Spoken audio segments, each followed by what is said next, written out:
Halo Sobat Samuel, ketemu lagi dengan saya Fitra Faisal Astiadi, Senior Economist dari Samuel Sekuritas Indonesia. Hari ini kita akan membahas mengevaluasi 1 bulan ke belakang. Apa yang terjadi selama 1 bulan ini? Sebagaimana yang kita tahu, ada penentuan anggota-anggota kabinet.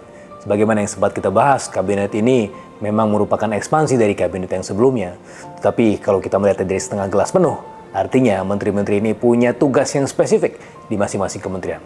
Meskipun tentunya tantangannya adalah bagaimana mengkoordinasikan kementerian yang memang lebih besar dibandingkan dengan sebelumnya. Tapi setidaknya ini, sebagaimana yang sempat saya sampaikan, ini adalah masalah leadership. Kalau kita melihat dari perkembangan market, sebenarnya dari sisi domestik, menanggapi dari kabinet yang baru terbentuk ini tidak terlalu positif dan juga tidak terlalu negatif. Kalau kita melihat lebih banyak global sentiment yang bermain dan berperan selama bulan-bulan ini. Artinya market juga masih wait and see. Apa lagi yang terjadi di bulan lalu?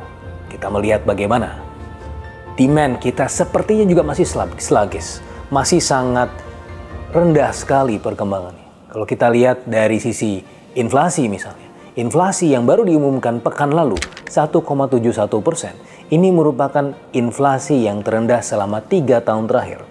Terakhir kita memiliki inflasi yang serendah ini adalah tahun 2021. Ingat tahun 2021 ada apa? Ada pandemi. Nah, oleh karenanya kita melihat bahwa pemerintah ya perlu lebih agresif lagi untuk menstimulasi demand dalam negeri. Karena biar bagaimanapun demand dalam negeri inilah yang pada akhirnya bisa membantu perekonomian kita melejit ya di atas pertumbuhan ekonomi 5%. Selain dari sisi demand, kita juga melihat ada pelambatan dari sisi supply. Bagaimana Purchasing Manager Index in Manufacturing kemarin baru pekan lalu diumumkan masih berada di level 49,2, tidak berubah dari posisinya di bulan lalu. Bahkan kalau kita melihatnya dalam kondisi 4 bulan ke belakang, ini sudah 4 bulan berturut-turut di bawah 50. Artinya ini adalah masa industri yang tidak ekspansi, justru terkontraksi. Kenapa sih terkontraksi? Pertama karena global demand, ada geopolitical tensions. Yang berikutnya juga kalau kita melihat di dalam negeri, ya ketika dia berproduksi, dia tidak hanya mengentertain yang luar negeri kan, dia juga mengentertain yang dalam negeri.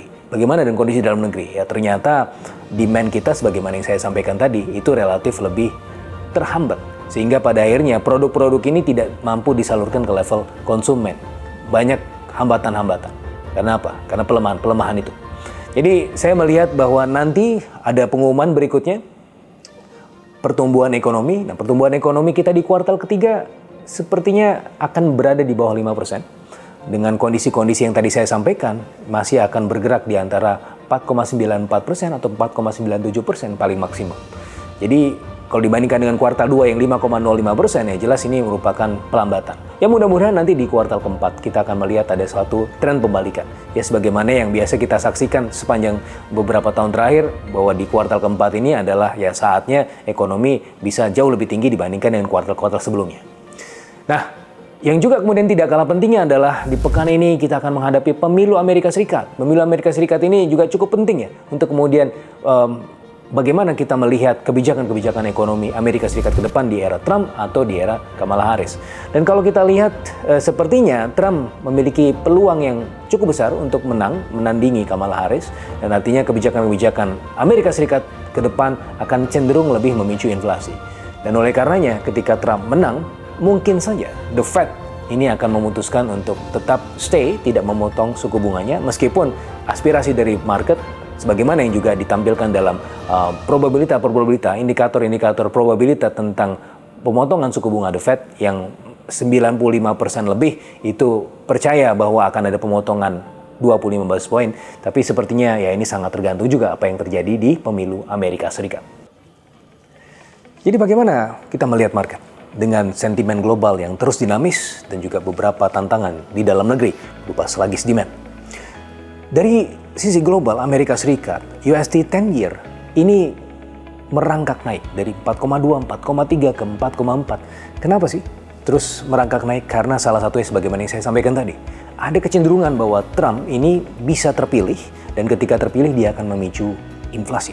Dan ketika inflasi terpicu, maka salah satunya adalah responnya adalah bagaimana kita melihat The Fed mungkin akan menahan suku bunganya, tidak akan dipotong. Nah, kalau sudah seperti itu, maka ya pastinya orang moving away dari bond market. memang masuk ke equity market dalam hal ini. Ya, intinya dari sisi ini kita juga melihat bagaimana ini juga mempengaruhi gap antara USD 10 year dengan Indonesia 10 year bond kita.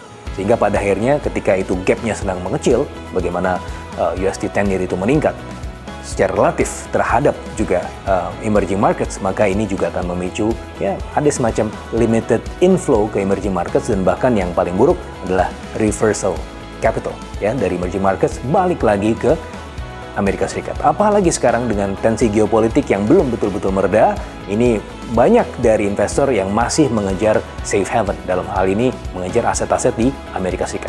Dan oleh karena bagaimana ISG kita seminggu ke depan masih akan berada dalam tekanan antara 7.400 sampai 7.460 ya, kondisinya mungkin agak sedikit memburuk dari kondisi di pekan lalu, tapi ada slightest chance, ada kemungkinan kecil juga untuk rebound. Kalau misalnya dia bisa tetap stay di 7.500, maka akan bisa masuk dan menyentuh 7.600. Tapi kecenderungan ke sana masih agak lebih kecil dibandingkan dengan kecenderungan jatuh ke 7.400-an. Bagaimana dengan bond market kita? Bond market kita masih akan hovering dan akan masih terus tertekan di level 6,8 ke 6,9.